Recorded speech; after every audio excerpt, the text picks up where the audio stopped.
Syederalun, sebuah bom militer jenis mortir buatan Rusia, ditemukan oleh warga di salah satu kebun warga di Jalan Tuha Gampong Lampaya, Kecamatan Loenga, Aceh Besar.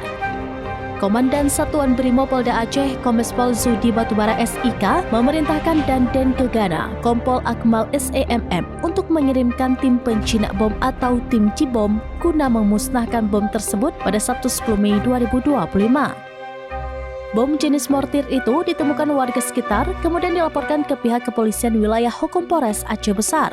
Apabila jatuh ke tangan yang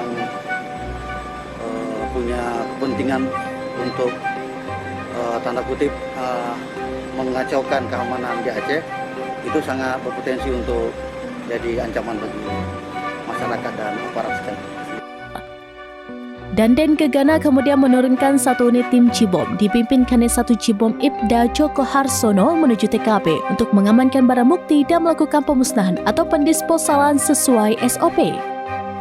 Setelah tim Cibom sampai di lokasi penemuan dan melaksanakan pemeriksaan, didapatkan hasil bahwa temuan masyarakat tersebut merupakan unexploded ordnance atau UXO berupa bom militer proyektil berjenis tank shell atau amunisi tank type of 27 buatan Rusia kaliber 115 mm.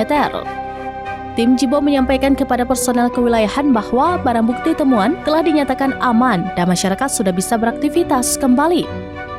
Komandan Satuan Brimopolda Aceh melalui Danjen Gegana mengimbau masyarakat bila menemukan barang yang dicurigai sebagai bom atau bahan peledak agar segera melaporkan temuan tersebut kepada pihak kepolisian untuk ditindaklanjuti. Karena jika tidak dilaporkan, dapat membahayakan diri sendiri dan orang lain.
Download Tribun X sekarang, menghadirkan lokal menjadi Indonesia.